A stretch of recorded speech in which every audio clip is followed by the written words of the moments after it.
इतिहास में एक आपदा के रूप में जाना जाएगा। और मैं अपनी तरफ से, अपनी पार्टी की तरफ से आप सबको ये शुभकामनाएं देता हूं कि अगला साल ऐसा ना बीते जैसा कि 2020 का बीता। हम सब के लिए वो नई उम्मीद लेके आए, खुशियाँ लेकर के आए। ये हम हर साल कहते हैं, इच्छाएं तो हमारी यही हैं कि दुनिया बदले, लेकिन 2020 का ये जो साल है, इसमें एक तो यही है कि जो हमने पहले कभी, जितने यहाँ बैठे हैं, 100 साल के इतिहास में ऐसी कोई विश्वव्यापी आपदा का अनुभव नहीं रहा।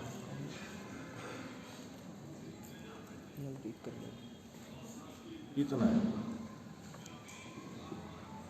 सुने जरूर, इतिहास में पढ़े हैं, और जो सुना है या इतिहास में पढ़ा है उसके मुताबिक ये जो कोरोना वायरस का जो पेंडेमिक है, आपदा है, वो वैसी तो नहीं है जैसी हम सुना करते हैजे में लोग बहुत ज़्यादा मर जाते थे। लेकिन इसका फैलाव जो है वो बहुत ज़्यादा है। अब तक 7 करोड़ लोग दुनिया के इससे संक्रमित हुए हैं। 16 लाख लोग दुनिया में इससे मरे हैं। अपने देश में भी 1 करोड़ से ज़्यादा लोग इससे संक्रमित हुए हैं और 1.5 लाख से ज़्यादा इससे मरे हैं। इसमें जितना संक्रमण का रफ्तार है उसके अनुपात में मृत्यु दर कम है। जो पहले से बीमार हैं और बीमारियां हैं वो ज़्यादा इसके शिकार बनते हैं।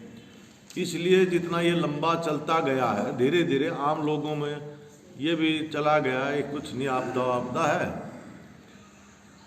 हालांकि जिनके कोई नज़दीक रिश्तेदारी में कोई अपने खास मिलने वाले लोगों में से, जैसे अभी आपने कॉमरेड रघुनाथ को श्रद्धांजलि दी है, हरियाणा के हमारे किसान सभा के स्टेट के ट्रेजरर जो हिसार जिला के सेक्रेटरी थे वो भी इसका शिकार हुए हैं, और भी कई लोग हमारे ऑल इंडिया के ऊपर अगर हम चर्चा करें, बहुत ही महत्वपूर्ण लीडरशिप जो मजदूर किसान आंदोलन की रही है वो इसका शिकार हुई है और उनको असामयिक मौत का शिकार होना पड़ा है। इसका सिर्फ प्रभाव इतना नहीं है जितना आपने यहाँ चर्चा की है, इसके बहुत व्यापक असर है दुनिया पर। और वो है क्योंकि ये बीमारी जिसका विस्तार हो रहा था बहुत तेज़ी के साथ, तो इससे बचने के लिए या इसके रोकथाम के लिए जो लॉकडाउन वगैरह किए गए, इसने दुनिया की अर्थव्यवस्था के ऊपर बहुत ही विपरीत प्रभाव छोड़े। मैं ज़्यादा विस्तार में नहीं जाऊंगा, लेकिन सारी दुनिया की अर्थव्यवस्था में जो एजेंसीज हैं, विश्वव्यापी संस्थाएं हैं जो आकलन करती होती हैं, उनके मुताबिक सारी दुनिया की अर्थव्यवस्था में 4.4% नेगेटिव, यानी कि नीचे की तरफ ऋणात्मक दिशा के अंदर जाएगा। दुनिया का एकमात्र देश है प्रभावित, वो भी हुआ है, उसकी अर्थव्यवस्था की रफ्तार भी धीमी हुई है, लेकिन जिसकी सकारात्मक विकास दर कह सकते हैं सिर्फ 2%, वो चीन की है। बाकी दुनिया के ज़्यादातर देशों की अर्थव्यवस्था नेगेटिव है। और अपना देश हिंदुस्तान, जिसके बारे में पहले 4.5% की गिरावट का आकलन किया गया था, अभी अक्टूबर के अंदर ये अंतर्राष्ट्रीय एजेंसियों ने ये कहा कि ये 10% से भी ज़्यादा की गिरावट अर्थव्यवस्था। क्या मायने हैं इसके? वो हम भुगत भी रहे हैं, देख भी रहे हैं, अपने सामने हो रहा है। इसके मायने हैं कि पूरी दुनिया में और हमारे देश में बहुत बड़ी संख्या में लोगों को अपना रोजगार से खोना पड़ा है। रोजगार खोना पड़ा है, गरीबी दरिद्रता बढ़ी है, भूखमरी पैदा हुई है, अमीर और गरीब के बीच की खाई और ज़्यादा चौड़ी हुई है। ये पूरी दुनिया का है। हमारे देश के स्तर के ऊपर अगर कहें तो जो पहले से ही दुनिया में सबसे ज़्यादा कुपोषित आबादी वाला देश हमारा देश रहा है, इसके ऊपर और ज़्यादा काफ़ी बड़ी आबादी को एक तरह से कहो कि इसने धकेल दिया है भुखमरी के दलदल के अंदर। बड़ी तादाद के अंदर संगठित और असंगठित क्षेत्र में काम करने वाले श्रमिकों को अपना रोजगार खोना पड़ा है, और जिनको दोबारा से रोजगार मिला भी है तो बहुत सारे वर्कर्स को अपना वेतन में कटौती झेलनी पड़ी है, पहले के मुकाबले वेतन कम हुए हैं। इस तरह से देश में एक भयंकर आर्थिक संकट भी आप देख रहे हैं। इस परिस्थिति के अंदर जो एक स्वास्थ्य की दृष्टि से, रोजगार की दृष्टि से, खाद्य सुरक्षा की दृष्टि से, लोगों की जीवन के संबंध में जो जरूरियात हैं उनकी पूर्ति के दृष्टि से अपेक्षा एक देश की सरकार से यही की जाती है कि ऐसे संकट के समय पर जो भी हमारे देश में संसाधन मौजूद हैं उनका इस्तेमाल देश की जनता को बचाने में, उनको संकट से उबारने में किया जाए। और इस दृष्टि से उम्मीद ये की जाती थी कि भाई ये स्वास्थ्य की सेवाएं जो प्राइवेट हैं, मुनाफे पे चल रही हैं, ये सब के लिए उपलब्ध हो पाती। बहुत सारी बीमारियां इस कोविड के चलते हुए लोगों को उनका सेवाएं उपलब्ध नहीं हो पाई हैं, इस वजह से भी काफ़ी लोगों को अपनी जान गंवानी पड़ी है। जो पहले की बीमारियां, जिसको कोई कैंसर का था, कोई हार्ट का था, कोई किसी को, तो जो भी बीमारियां थी तो उनके चलते हुए हॉस्पिटल्स की सुविधाएं लोगों को नहीं मिल पाई। सार्वजनिक स्वास्थ्य सेवाओं का विस्तार किया जाता, मजबूत किया जाता, ताकि आम आदमी को इस विपदा के समय, आपदा के समय ये कष्ट न उठाने पड़ते। दूसरी बात यह है कि जिन लोगों का रोजगार चला गया है, उनकी आमदन के स्रोत खत्म हो गए हैं, उनको सरकार की तरफ से आर्थिक रूप से कुछ इमदाद की जाती, उनके लिए खाद्य सुरक्षा की व्यवस्था और ज़्यादा सुदृढ़ीकरण करते हुए पीडीएस को, सार्वजनिक वितरण व्यवस्था को मजबूती प्रदान करते हुए आवश्यक जो ज़रूरी जो चीज़ें हैं वो उसके तहत सरकार की तरफ से उपलब्ध करवाई जाती, वगैरह वगैरह। मैं उसके विस्तार में नहीं जा रहा हूँ। लेकिन किसी भी लोकतांत्रिक सरकार से जिसका जनता से प्रेम है, मानवता से प्रेम है, इंसानियत से जिसका कोई जुड़ाव है, उससे ये जरूर अपेक्षा की जाती है कि ऐसे संकट के समय पे, विश्वव्यापी महामारी के समय पे, जब लोगों को अनेकों तरह की स्वास्थ्य जरूरतें बढ़ी हैं, जब लोगों को खाने पीने का संकट पैदा हुआ है, जब लोगों की आमदन के स्रोत चले गए हैं, उस समय के ऊपर उनको जरूर सहारा बन करके वो सरकार खड़ी होती है। लेकिन ये होने की बजाय इसके उलट हुआ है, जिसको हमारे प्रधानमंत्री जी ने बार बार कहा भी कि आपदा को अवसर में बदलना है। हमने, आपने, सबने इसको बड़ी सकारात्मक दृष्टि से लिया। आपदा को अवसर में बदला जा सकता था, इस रूप में बदला जा सकता था कि इस आपदा ने यह एक्सपोज कर दिया, बेनकाब कर दिया हमारे सामने कि हमारी जो स्वास्थ्य सुविधाएं जो थी वो बहुत मामूली थी। लोगों को वेंटिलेटर तक भी उपलब्ध नहीं थे, क्योंकि इसकी वजह से सांस लेने में दिक्कत आती है, ऑक्सीजन की सप्लाई तक भी लोगों को नहीं मिल पा रही है। तो एक अवसर था इस आपदा के समय के ऊपर कि देश में स्वास्थ्य सुविधाओं का नया स्ट्रक्चर खड़ा किया जाता, उसको और मजबूती प्रदान की जाती। यह अवसर था।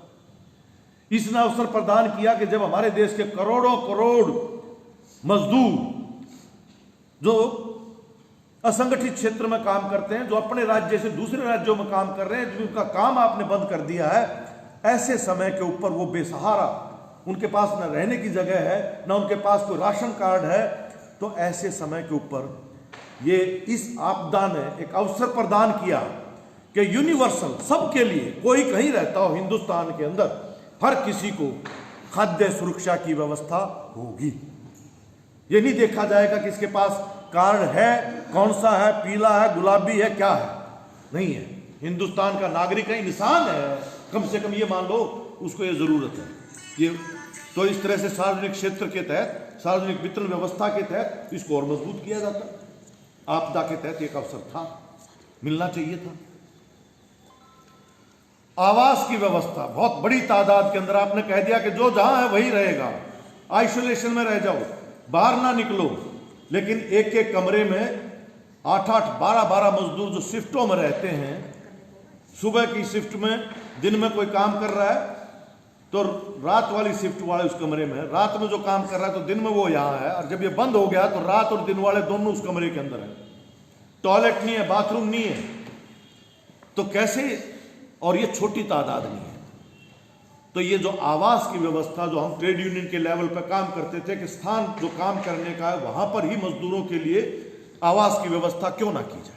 बड़े बड़े फैक्ट्रियां बनती हैं, आधुनिक बड़े बड़े इंडस्ट्रियल टाउनशिप बन रहे हैं, लेकिन उन टाउनशिप के अंदर मजदूरों के लिए रहने की जगह नहीं होती है।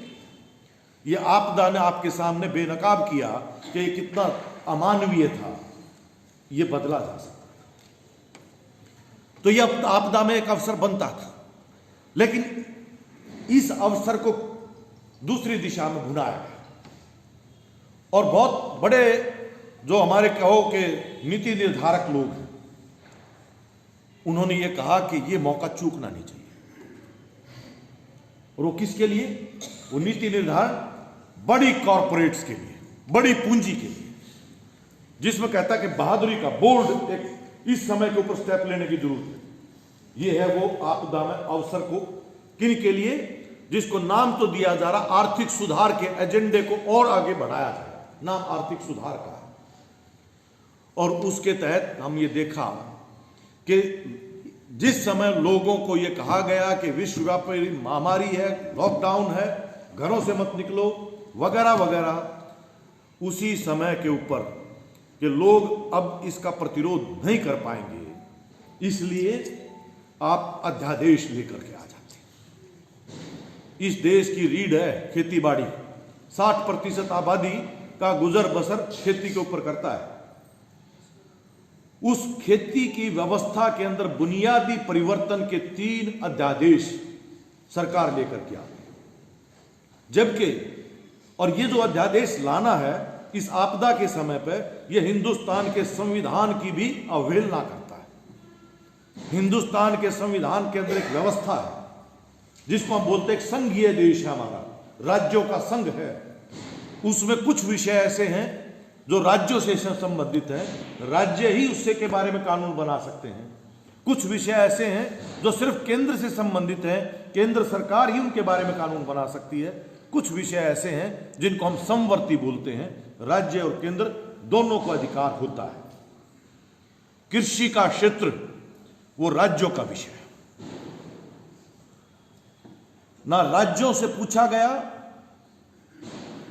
ना उसके स्टेक होल्डर, जिनको बोलते हैं कि जिन कानूनों से जिन तबकों पर असर पड़ना है उनसे कोई वार्ता की गई, ना किसी ने इसकी मांग की थी, जिसको वो कह रहा है कि मैंने आज देश के किसान को आजाद कर दिया है। यह आजादी किसी किसान संगठन ने, हमारे देश के इतिहास में आज तक किसी संगठन ने भी इस आजादी की मांग नहीं की थी, जिसको मोदी कह रहा कि मैंने आजाद कर दिया। यहां तक कि बीजेपी का भी जो कृषि संगठन है उसकी भी यह मांग नहीं थी, लेकिन 3 अध्यादेश आ गए। क्या है ये अध्यादेश, मैं इसके विस्तार में नहीं जाऊंगा, लेकिन पूरी व्यवस्था को पलटने का जरूरत यह थी। किसान आंदोलन की पिछले कई सालों से लगातार ये मांग रही थी, क्योंकि हिंदुस्तान में 86.2% किसान, वो छोटा किसान है, 5 एकड़ से कम जमीन है जिनकी, 86.21% खेती करने वाला किसान हिंदुस्तान का 5 एकड़ से कम जमीन है। और पिछले 30 साल से लगातार खेती के अंदर सरकार ने जो पहले निवेश करती थी, खर्चा करती थी, उसमें कटौतियां की गई नव उदारवादी नीतियों के तहत। इस वजह से खेती के अंदर लागत बढ़ती गई किसान की, और उसके फसल के भाव उसके अनुपात में नहीं बढ़े हैं, लाभकारी नहीं रहे हैं, कर्जदार हुए हैं, और आत्महत्याओं की दर लगातार बढ़ती गई। खेती संकट का सौदा बन गई। ये पिछले 30 साल से हम ये सिलसिला होते हुए देख रहे थे। बड़ी संख्या में, आजादी के आज 73 साल हो गए, हिंदुस्तान के काफी बड़े हिस्से में अभी भी किसानों के लिए नजदीक कोई मंडी की व्यवस्था नहीं है। अभी भी 70% किसानों को, जिसको कहता है ना मंडी बिचौलियों से मैंने फ्री कर दिया, फ्री थे पहले से। हिंदुस्तान में ये जो हरित क्रांति का क्षेत्र है, पंजाब, हरियाणा, पश्चिमी उत्तर प्रदेश, राजस्थान के 2 जिले अपने गंगानगर, हनुमानगढ़, ऐसे कुछ पॉकेट्स हैं जहां एक मंडी की व्यवस्था है, जहां लाभकारी मूल्य के ऊपर, एमएसपी के ऊपर, न्यूनतम समर्थन मूल्य के ऊपर सरकारी खरीद का कोई व्यवस्था है। बाकी देश के बहुत बड़े हिस्से में 70% किसानों को आज भी अपनी फसल को मंडी के बाहर किसी सूदखोर को, व्यापारी को बेचना पड़ता है, उनकी मनमानी शर्तों के ऊपर बेचना पड़ता है। अगर इस आजादी से किसान को फायदा हुआ होता तो हिंदुस्तान में आज बिहार का किसान सबसे समृद्ध हुआ होता, जहां कोई मंडी का कानून आज के दिन अस्तित्व में ही नहीं है। एपीएमसी एक्ट वो 2006 में ही खत्म किया जा चुका है, हमें पता है। और जिसको भी मामूली सी जानकारी है, बिहार तक का किसान नहीं, वहां के किसान से खरीदारी करके, और बड़े बड़े ये जो आड़ती और ये व्यापारी हैं, ये हरियाणा और पंजाब में 1000 रुपया प्रति क्विंटल के भाव पर चावल ना अपना धान हरियाणा में लेकर के आते हैं, ताकि यहां की मंडी में उसको बिक जाए, जहां उसको धान की कीमत कितनी है, 1925 रुपए। अब हरियाणा और पंजाब के किसान का चावल, जहां मंडी की व्यवस्था, जहां एमएसपी है, उसका चावल तो बिक रहा है 1925, और बाकी जो देश के स्तर पे देखो तो किसी का 1000 बिक रहा है, किसी का 1200 बिक रहा है, किसी का 1400 बिक रहा है, इससे ज्यादा किसी का बिक नहीं रहा है। वहां तो मंडी नहीं थी। तो पहली बात तो यह है कि ये जो थोड़ी सी संख्या में भी हिंदुस्तान के किसानों को ये जो मंडी की व्यवस्था आजादी के बाद कायम की गई थी, इस व्यवस्था को खत्म करने का एक अध्यादेश जारी कर दिया। जो कोई भी व्यापारी मंडी के बाहर खरीदारी करेगा उसको टैक्स नहीं देना पड़ेगा, मंडी में कोई खरीदेगा तो उसको टैक्स देना पड़ेगा। तो सबको पता है कि मंडी के बाहर ही खरीदेंगे, मंडी में क्यों खरीदेंगे। और इस वजह से जो टैक्स से मंडी का जो पूरा स्ट्रक्चर खड़ा होता है, वहां पे उसके कर्मचारी भी होते हैं, कुछ गांव तक उसने मार्केटिंग कमेटी ने अपनी सड़कें भी बनाई हैं, वो सारा का सारा पैसा इसी से आता है। तो ये जो मंडी की व्यवस्था है, इसको खत्म करने का एक कानून। और दूसरा यह कि देश विदेश की बड़ी कंपनियों को देश की खेती के अंदर ठेका करने का, किसी भी किसान के साथ, जो कहता है ना देश का किसान कहीं भी किसी को भी अपनी फसल बेच सकता है, इसके उलट क्या है, अब तक किसी भी हिंदुस्तान के किसान के ऊपर यह पाबंदी नहीं थी, कोई कानून नहीं था कि जिसमें उसके ऊपर यह रोक थी कि वो अपनी फसल को कहीं नहीं बेच सकता। वो कहीं पर भी बेच सकता था, लेकिन उसकी क्षमता नहीं है कहीं पर भी, अपने गांव से कितनी दूर कहां जाकर के बेचेगा। हर किसान ये चाहता था कि नजदीक से नजदीक जल्दी से जल्दी उसकी फसल बिके, उसको कम किराया देना पड़े, भाड़ा कम देना पड़े, इंतजार ना करना पड़े, जल्दी से जल्दी फसल बिके ताकि अगली फसल की तैयारी कर सके और जो कर्ज ले रखा है उसका भुगतान हो सके और अपने परिवार के खर्चे निपटाए जा सके। तो नजदीक से नजदीक मंडी हो, जल्द से जल्द खरीदारी हो, पैसों का तुरंत भुगतान हो जाए, आम किसान फसल का लाभकारी मूल्य हो। यह देश के किसान आंदोलन की मांग रही कि स्वामीनाथन कमीशन जो बना था, जिसने रिपोर्ट दी थी, जिसका आश्वासन देकर के मोदी आया था कि मैं ये रिपोर्ट लागू करूंगा, तो मांग ये थी कि स्वामीनाथन कमीशन की रिपोर्ट को लागू करते हुए देश की तमाम फसलें, सिर्फ गेहूं और चावल नहीं, किसानों की तमाम फसलों को एमएसपी पर, न्यूनतम समर्थन मूल्य पर खरीद की गारंटी का कानून बने और एमएसपी का निर्धारण स्वामीनाथन कमेटी की सिफारिश के मुताबिक हो। यह मांग थी हिंदुस्तान के किसान की। दूसरी मांग थी कि लगातार ये नीतियों के चलते हुए कर्जदार होकर के जो किसान आत्महत्याएं कर रहे हैं, आपकी नोटबंदी से, सब चीजों से जो असर पड़े हैं, तो आजादी की मांग की थी कि कर्जे से मुक्ति मिल जाए, एक बार कर्जे से मुक्ति मिले और दोबारा कर्जा ना हो, उसके लिए लाभकारी मूल्य पर खरीदार की गारंटी हो जाए। ये दो मांग हिंदुस्तान का किसान पिछले अगर 5 साल में आप नजर दौड़ा कर देखोगे तो इसके ऊपर लंबी लंबी पैदल यात्राएं, प्रदर्शन, संसद के ऊपर 72 घंटे का पार्लियामेंट स्थापित की गई। 72 घंटे तक बैठे रहे दिल्ली में। वहां किसान संसद लगी, पहले दिन महिला संसद, उसके बाद पुरुष संसद, और फिर ये ज्वाइंट सभी पार्टियों को बुलाया गया और उस आधार के ऊपर 2 बिल तैयार किए गए। उन 2 बिलों को संसद के अंदर प्राइवेट बिल के रूप में पेश किया गया, लेकिन अभी तक बजाय उसके मानने के इसके बिल्कुल उल्टा किया गया। देश विदेश की कंपनियों के लिए सीधा देश की खेती के अंदर ठेका करने का किसान को वो अधिकार इस कानून के दूसरे कानून में दे दिया गया। और तीसरा काम जो आमतौर पर हम, क्योंकि मजदूर जो होता है वो समझता है कि किसानों से संबंधित है, कुछ लोग ये भी कह देते हैं क्योंकि यहाँ खेती करने वाला मेजोरिटी कम्युनिटी जाट है, जाटा का मामला हमारा की है। एक तो पहली बात तो मैं बता दूं, खेती ना जाट का है, ना सैनी का है, ना गुज्जर का है, ना किसी और का है। खेती का मतलब है जिसको बोलते प्राथमिक क्षेत्र, दाने होंगे पेट में, अगर अनाज आएगा तो जिंदा रहोगे।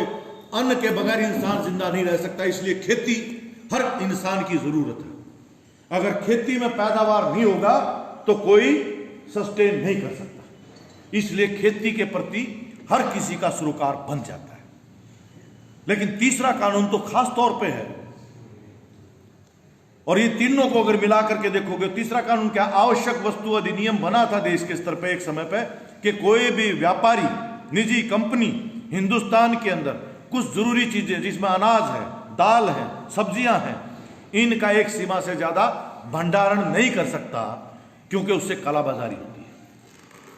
अब वो सारी आवश्यक वस्तुओं को, आपका अनाज, दाल, तेल, आपकी सब्जियां, या आवश्यक वस्तुओं से बाहर कर दी, और इस हिसाब से देश और विदेश की बड़ी पूंजी को असीमित मात्रा में जितना चाहें उतना भंडारण करने की छूट मिल गई। और इस छूट की वजह से जमाखोरी होगी, मार्केट के अंदर काल्पनिक कमी दिखा पेश करके, और बढ़े हुए रेटों पर महंगाई बढ़ेगी, लूटा जाएगा। ये 3 कानून इस तरह से बनाए गए। और इसके नतीजे के रूप में अगली बात यह है कि सरकारी खरीद की जगह प्राइवेट खरीद, मंडी के बाहर खरीद, उसका अधिकार सीधा आप किसान के साथ ठेका कर लें।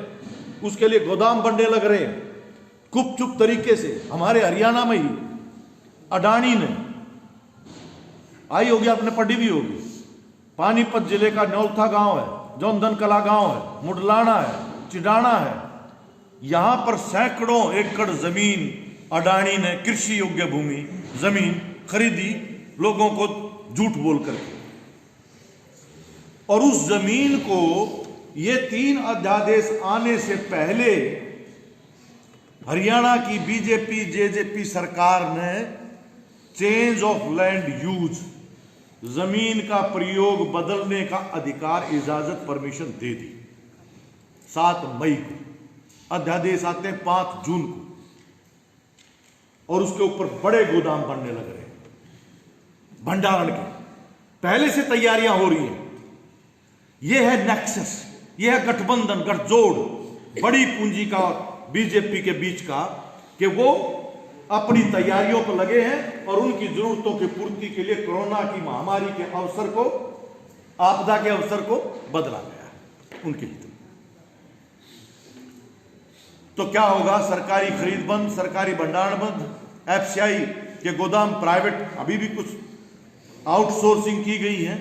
आज एफसीआई 3.5 लाख करोड़ रुपए के घाटे में जा चुकी है, क्योंकि एफसीआई ने अडानी को 1000 गोदामों का आउटसोर्स किया हुआ है मोदी के राज में।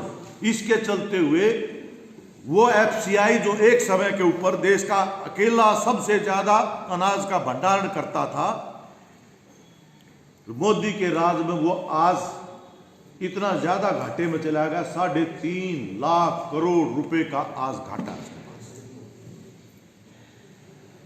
तो जो अब तक आउटसोर्स किया गया था, अब यह है कि एफसीआई उसी को दे। तो एक बात मैं आपसे सीधी पूछता हूं, जो आड़े बैठे हैं, वो मिडिल क्लास के हों, चाहे वो डॉक्टर हो, इंजीनियर हो, कोई हो, इन कानूनों के प्रभाव के रूप में अगर सार्वजनिक खरीद नहीं होगी, सार्वजनिक भंडारण नहीं होगा, तो सार्वजनिक वितरण प्रणाली कैसे रहेगी? डिपो व्यवस्था, जिसके ऊपर पहले से आंख बड़े हैं, जिसको पहले ही कमजोर किया जा चुका है, ये 60 के दशक के अंदर ये व्यवस्था जो पीडीएस की लागू की गई थी वो सबके लिए की गई थी। उसमें सिर्फ आटा और चावल ही नहीं मिलता था, उसमें दाल, चीनी, तेल, कपड़ा, स्टेशनरी का सामान सब मिलता था। लेकिन जब से ये नव उदारवादी दौर आया है उसके बाद से कहा कि नहीं, सबको नहीं, ये गरीब जो जरूरतमंद लोग हैं असली उनको मिलना चाहिए। इसको टारगेटेड कर दिया गया। इस टारगेटेड के नाम पे, बीपीएल के नाम पे, अंत्योदय के नाम पे बहुत बड़ी आबादी को जो ये सार्वजनिक वितरण प्रणाली का जो लाभ मिलता था उससे बाहर कर दिया गया। आप मेरे से ज्यादा बेहतर जानते होंगे, ASHA worker, mid day meal, anganwadi, ये बैठी साथी गांव के अंदर कितनी ही औरतें मुझे विधवा भी मिलती हैं अलग अलग जिलों में, जो ये कहती है कि मेरा पहले कभी गुलाबी कार्ड था अब हरा हो गया है। वो बीपीएल से बाहर गरीब हैं लेकिन उनको गरीब नहीं माना जा रहा। गरीबी की रेखा सरकार के हाथ में, किससे तय कर लो, तो लोगों को नहीं मिल रहा। तो इसका सीधा प्रभाव पड़ना है। अब अगला काम क्या किया इन्होंने, जो पहले 35 किलो मिलता था उसको कर दिया 5 किलो प्रति व्यक्ति। अब तीसरा हमला है कि आपको जैसे गैस सिलेंडर के ऊपर सब्सिडी मिलती थी उसकी बजाय आपके खाते में आएगा। इसी तरह से इसको बोलते हैं डीबीटी, डायरेक्ट बेनिफिट ट्रांसफर। अब तीसरा कदम सरकार की तरफ से होगा कि बीपीएल राशन डिपो पर राशन की बजाय आपको सीधा आपके खाते में पैसे चले जाएंगे और आप अपनी मनमर्जी से, यही कहा जाएगा, मनमर्जी से, मनचाहा अच्छी क्वालिटी का बाजार से खरीदेंगे। यह अधिकार, आजादी आपको दे दी जाएगी। यह कहा जाएगा मोदी के द्वारा, जैसे इनको आजादी दे दी ऐसे ही उनको आजादी दे दी। ये काम होगा तो कालाबाजारी की छूट होगी, सार्वजनिक वितरण प्रणाली तहस होगी। और तीसरा, चौथा कानून है वो है बिजली का, बिजली बिल अध्यादेश, जो इसी समय के ऊपर तैयार हुआ। और उसमें है देश में अब तक जो सार्वजनिक, क्योंकि ये एनर्जी का क्षेत्र है, ऊर्जा का क्षेत्र है, जिसको रणनीतिक क्षेत्र माना जाता है, वो सार्वजनिक क्षेत्र में था। धीरे धीरे पिछली सरकारों ने भी कुछ जनरेशन बिजली उत्पादन के अंदर प्राइवेट कंपनियों को दिया। अब लेकिन उत्पादन भी, जिसको बोलते हैं ट्रांसमिशन भी और डिस्ट्रीब्यूशन भी, ये 3 पहलू होते हैं बिजली के। एक है बिजली पैदा हो है, उड़ेते हैं, फिर बड़े बड़े तार लग करके ये आते हैं आपके यहां तक और फिर घरों तक पहुंचता है, डिस्ट्रीब्यूशन होता है। ये तीनों ऑपरेशन पूरे देश में एक साथ मोदी ने कानून का प्रस्ताव तैयार किया है कि ये सारे के सारे में निजी क्षेत्र, देश विदेश का प्राइवेट कंपनियों को बिजली का क्षेत्र दिया और उसके अंदर क्रॉस सब्सिडी खत्म होगी। क्रॉस सब्सिडी का मतलब क्या है, अभी आप देखते होगे थोड़ा बिजली का जब बिल आता है तो उसमें कुछ स्लैब बना रखी है। उसका मतलब क्या है कि जो थोड़ी बिजली इस्तेमाल करता है उसको, उसका रेट प्रति यूनिट कम है, जो ज्यादा बिजली इस्तेमाल करता है उसका रेट ज्यादा है। इसको बोलते हैं क्रॉस सब्सिडी। जो गरीब लोग हैं उनको सस्ती बिजली मिल सके और जो अमीर लोग हैं जिनके पास थोड़ी सी बेहतर स्थिति है वो बिजली का भुगतान थोड़ा ज्यादा कर दे, इससे गरीब आदमी को बिजली मिल जाए। इसी से हमारी खेती को भी, जो ट्यूबवेल सिंचाई का होता है उससे उसको सस्ती बिजली मिलती है। तो इस कानून में लिखा है ये सारी सब्सिडी, क्रॉस सब्सिडी खत्म करने का। तो इसका असर गरीब तो गरीब आदमी जिसका एक लट्टू भी जला है, एक पंखा भी जलता है, उसके भी बिजली के बिल। और ये आप मान के चलो कि कोई भी कंपनी मुनाफे के लिए चलती है जिसका कोई सामाजिक सेवा का काम नहीं होता। और प्राइवेट कंपनी का मतलब है कि जब बिजली की जरूरत उन्हें ज्यादा होगी उस समय पर उसके रेट ज्यादा होंगे, तो बिजली नहीं। ये किया। अगला काम क्या कर दिया, एजुकेशन की पॉलिसी, नई पॉलिसी लेके आए। हजारों संगठनों ने उसके ऊपर ऐतराज किया। कहा सरकार ने कि हम आश्वासन दिया कि संसद में बहस करवाएंगे, लेकिन कोरोना के चलते हुए कहा कोई जरूरत नहीं है इसकी। कैबिनेट ने अप्रूवल कर दिया, नई शिक्षा नीति पास। और नई शिक्षा नीति पास में उसका भी अर्थ, क्योंकि डिटेल में जाओगे तो टाइम बहुत लग जाएगा। देश विदेश की बड़ी पूंजी के लिए शिक्षा का पूरे दरवाजे खोल दिए गए उस पूरे डॉक्यूमेंट में कहीं नहीं लिखा है कि स्कूल की पढ़ाई में जो मास्टर लगेंगे उसमें वॉलंटियर शब्द का बहुत प्रयोग है। स्थायी नौकरी का, उनकी तनख्वाह का, उनकी भर्ती का प्रक्रिया क्या होगा, नहीं है, कहीं पर भी नहीं है। और उसका ट्रेलर जिसका नाम कह रहे हैं वो फिलोंथ्रोपिस्ट यानी कि दानदाता, बड़ी बड़ी कंपनियां हैं, अजीम जी, प्रेम जी, टाटा जी, बिरला जी, फलाने जी, धकड़े जी, वो अब शिक्षा के अंदर वो निवेश करें। अब वो भला करेंगे आपको शिक्षा प्रदान करने के लिए। तो शिक्षा के क्षेत्र में अभी ट्रेलर के रूप में हम देख सकते हैं कि हरियाणा की सरकार ने ताजा एक फैसला लिया है, अभी सुना होगा। मेडिकल की पढ़ाई में वो चाहे एससी का स्टूडेंट हो, चाहे बीसी का स्टूडेंट हो, चाहे जनरल कैटेगरी का स्टूडेंट हो, उसको सालाना 10 लाख रुपए का बॉन्ड देना पड़ेगा। ट्यूशन फीस वह न्यारी है। ट्यूशन फीस पहले साल में 80,000 और हर साल 10% ट्यूशन फीस बढ़ती जाएगी, या तो ट्यूशन फीस कर दी और 10 लाख रुपए हर साल का बॉन्ड होगा। हाँ, या मेहरबानी जरूर कर दी कि सरकार तुमने बैंक तो लोन जरूर दिवा देगी, लेकिन वो लोन जब तेरी पढ़ाई पूरी हो जाएगी उस टाइम पर तुम्हें वो लोन भरना पड़ेगा। तो आप अंदाजा लगाओ किस गरीब का। इसलिए सीटें अभी तक भी, जो बच्चे जिन्होंने एग्जाम पास भी कर लिया था, मेरिट में थे, लेकिन उनके परिवार का आर्थिक तौर पर स्थिति नहीं है, बेशक बैंक लोन देने को तैयार है, लेकिन लेटेस्ट पोजीशन तो मैंने अभी 5-7 दिन का तो पता नहीं, लेकिन उससे पहले 40% सीटें अभी भी खाली पड़ी। कैंडिडेट अपना दाखिला नहीं ले रहे थे। कहां से देंगे 10%, 10 लाख का बॉन्ड? कल को नौकरी की गारंटी नहीं है। और जो लग भी गया, दूसरी बात यह भी कह रहा हूं, जो 10 लाख रुपए, 11 लाख रुपए ट्यूशन फीस समेत लगा लो, तोड़ लो, हालांकि इसमें आपका पढ़ाई की किताबें न्यारी, रहने का हॉस्टल का न्यारा, वो खर्चे न्यारे हैं। तो आज 12 लाख रुपये कोई साल में अगर खर्च करके डॉक्टर बन भी गया तो वो अपने गिला क्या करेगा? पैसे कमाने खातिर डॉक्टर बनेगा, जन सेवा खातिर तो नहीं बनेगा। प्राइवेटाइजेशन तो शिक्षा का, स्वास्थ्य का, परिवहन का, इस समय पर सारे सब जो घरा में पड़े थे, प्रवासी मजदूरों को लेकर के रोडवेज की बसें थी जो जा रही थी, रेलवे थी जो जा रही थी, वही रेल को प्राइवेट, रोडवेज प्राइवेट, सारे प्राइवेट के अस्पताल ताला लगा हुआ था, कोई डॉक्टर आने को तैयार नहीं था, संक्रमित ना हो जाए। लेकिन सार्वजनिक क्षेत्र की आशा वर्कर से लेकर और प्रोफेसर डॉक्टर तक भी उनको हॉस्पिटल में आना पड़ता था बीमारी से लड़ने के लिए। इस आपदा के समय सार्वजनिक क्षेत्र ने प्रमाणित किया हुआ, बिजली है, पानी है, आवश्यक जितनी भी वस्तुएं हैं, वो तमाम की तमाम कौन उपलब्ध करवा रहा था? सार्वजनिक क्षेत्र के कर्मचारी उपलब्ध करवा रहे थे। उनको बड़ा तोहफा दिया सरकार ने, तगमा दे दिया। सार्वजनिक क्षेत्र के लोग जो आज फ्रंटलाइन वर्कर थे, उन्हीं फ्रंटलाइन वर्कर को, फ्रंटलाइन महकमों को सरकार ने प्राइवेट करने का, रोडवेज प्राइवेट, बिजली प्राइवेट, रेलवे प्राइवेट, सब कुछ। यह आपदा अवस्था।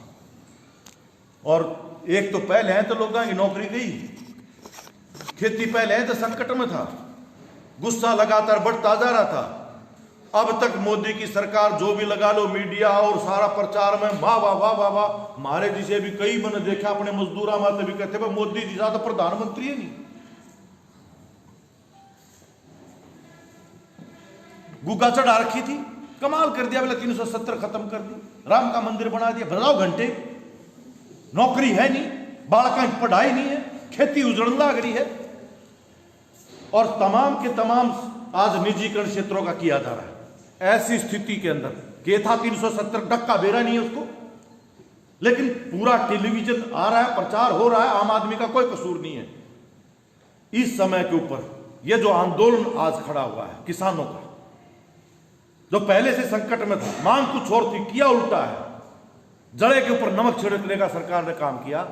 इसको लेकर के आज हमारी याद में, आप सबकी याद में, किसी को भी पता नहीं है आज तक भी ऐसा आंदोलन नहीं देखा होगा। इतिहास बन रहा है, यह ऐतिहासिक आंदोलन है कि आज लगभग महीना हो गया, दिल्ली देश की राजधानी, बड़े जो 5 नेशनल हाईवे हैं जो दिल्ली में दाखिल होते हैं, 5 के 5 जाम है।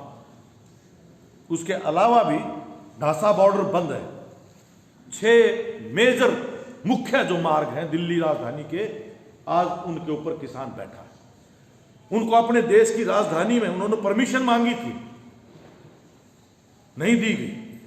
उनको रोकने के लिए इस तरह से जैसे दूसरा दुश्मन देश हो ऐसे सील कर दिया गया सीमाओं को, कांटेदार तार बिछा दिए गए, उनके ऊपर वाटर कैनन पानी की तोपें लगाई फेंकी गई, लाठीचार्ज किया गया, अश्रु गैस छोड़ी गई, हाईवे नेशनल प्रॉपर्टी को खुद सरकार 10-10 फुट गहरा खोद दिया गया। इन सब के बावजूद ठिठुरती सर्दी, कोरोना की मार, सब के बावजूद आप जाकर के देखो, आप में से शायद ज्यादातर साथी जाके देख चुके हैं, लाखों की तादाद में 15-15, 20 किलोमीटर लंबी कतारें, ट्रैक्टर ट्रॉलियां उनके अंदर वो रह रहे हैं। लेकिन सरकार का, प्रधानमंत्री देश का आज डेली औसत एक किसान मर रहा है, रोज बोल रहा है, ट्वीट कर रहा है, मन की बात बोल रहा है, कुछ कर रहा है। अब तक भी शर्म की बात है, ये जो धर्म की बात करते थे, कितने पापी क्रूर लोग हैं कि एक शब्द भी मरे हुए किसानों के बारे में अपना दुख प्रकट कर दे, होगी आपसे ऐतराज होगा। लेकिन ना तो मंत्री ने, ना प्रधानमंत्री ने देश के अपने संबोधन में यह नहीं कहा है कि ये जो किसान मर गए हैं, जो आज इसकी वजह से, ठंड की वजह से, बीमारी की वजह से, इसके चलते हुए मैं इनके ऊपर अपना दुख प्रकट करता हूं, इतना तक भी नहीं बोला। आप देखिए कितना क्रूर तानाशाही का एक रुख आज देश की इस आंदोलन ने बहुत सारी इसके नकाब उतार करके फेंक दिए। क्या इसकी राष्ट्रभक्ति? यही किसान है जिसका बेटा वो सरहद के ऊपर है, जवान, जिसकी सैनिक की बात करता था। आज अगर ये किसान निराश होता है तो वो उस जवान के साथ क्या बनेगा?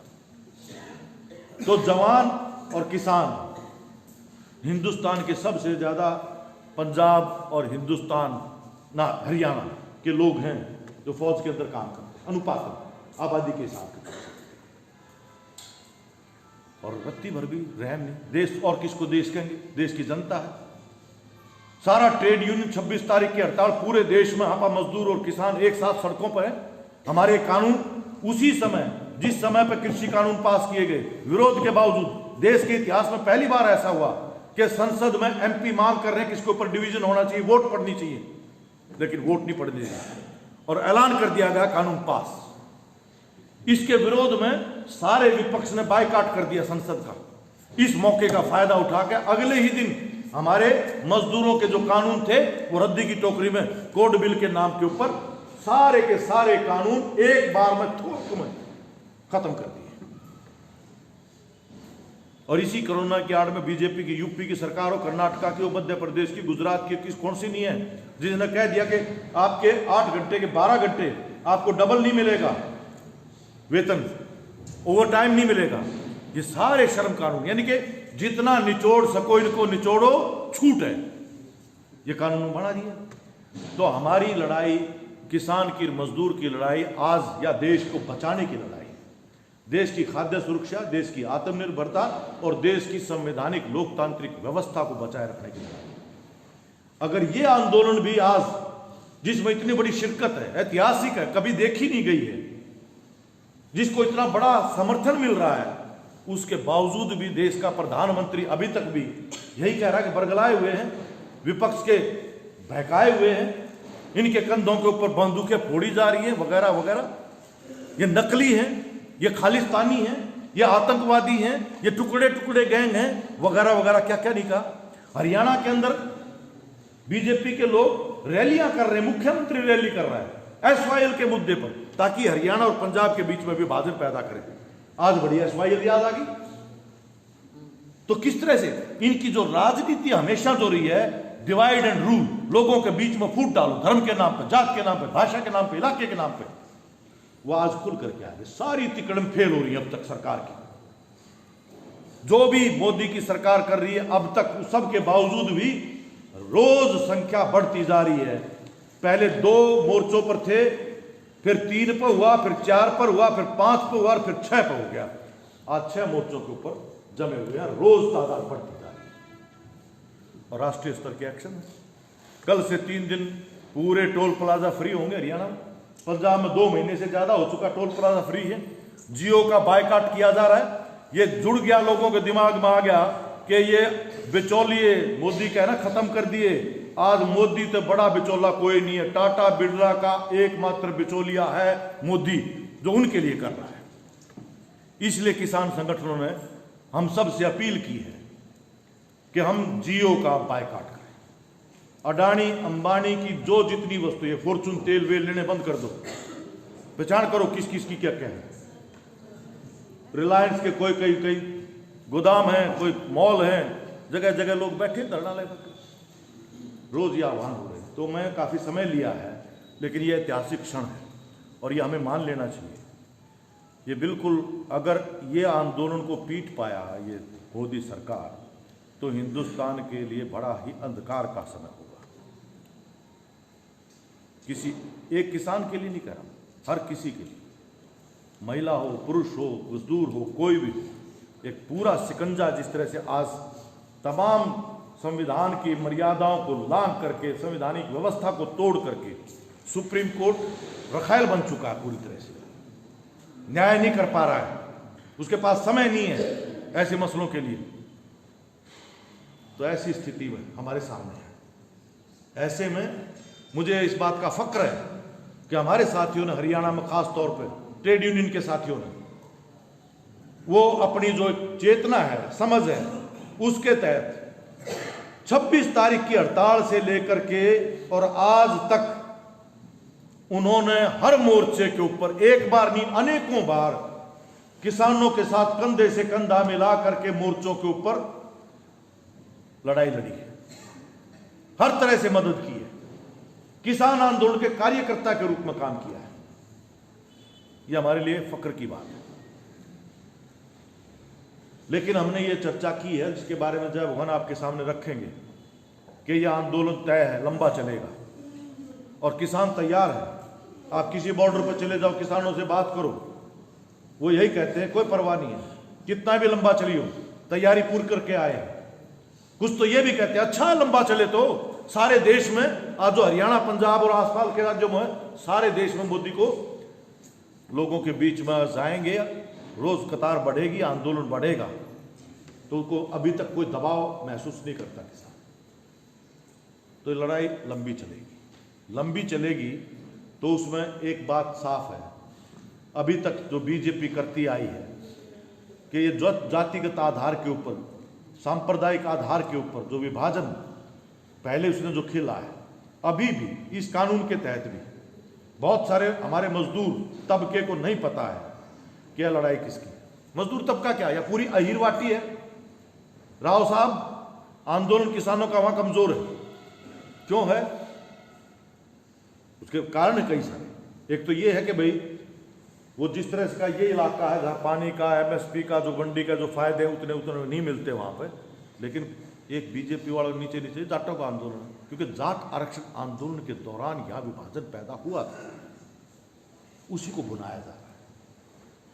अगर ये कामयाब करना है तो राजनीतिक तौर पे बीजेपी की जमीन अगर उसको कमजोर नहीं करेंगे तो बात नहीं बनेगी। मजदूर को ये बतानी पड़ेगी कि ये आज हमारे लिए गुलामी का रास्ता तैयार किया जा रहा है। अगर किसान आंदोलन उसके साथ कंधे से कंधा, हमारे कार्यकर्ता काफी नहीं है, मैं वर्ग की बात कर रहा हूं, मजदूर वर्ग, पूरा तबका, संगठित और असंगठित, आज उन सबको हमने अप्रोच करने की जरूरत है। ये निर्णायक दौर है हमारे लिए, मजदूर तबके के लिए। ये जात का सवाल नहीं है, अस्तित्व का सवाल है।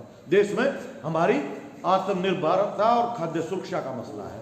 इसलिए जरूरत इस बात की है कि हमारे कार्यकर्ता किसान आंदोलन के प्रति एकजुटता प्रकट करने के साथ साथ मजदूर वर्ग, वो फैक्ट्री में काम करता है चाहे खेत में काम करता है, वो संगठित है या असंगठित है, उसमें व्यापक पैमाने पर जाएं और उनको अपनी, हमारी भी, ये जो मजदूरों के भी जो कानून बदले गए, ये जो प्राइवेटाइजेशन किया गया है, हमारे बच्चों की पढ़ाई, गरीब आदमी के लिए जो सार्वजनिक क्षेत्र का थोड़ा बहुत भी उपलब्ध था, स्कूल ही मैं कह रहा हूं, जो बढ़िया नतीजे आते थे हरियाणा के अंदर, कह दिया मेरा ये संस्कृति मॉडल स्कूल होंगे, इसमें अब दाखिला फीस लगेगी, इसमें ट्यूशन फीस लगेगी, बाकी स्कूलों के ऊपर ताला लगेगा, तो वो भी बंद सकते अपनी लड़ाई। इसलिए शिक्षा का, स्वास्थ्य का, प्राइवेटाइजेशन के खिलाफ, न्यूनतम वेतन का, ये सब मसलों को आप जोड़ करके अपनी अपनी मांगों को भी साथ में जोड़े।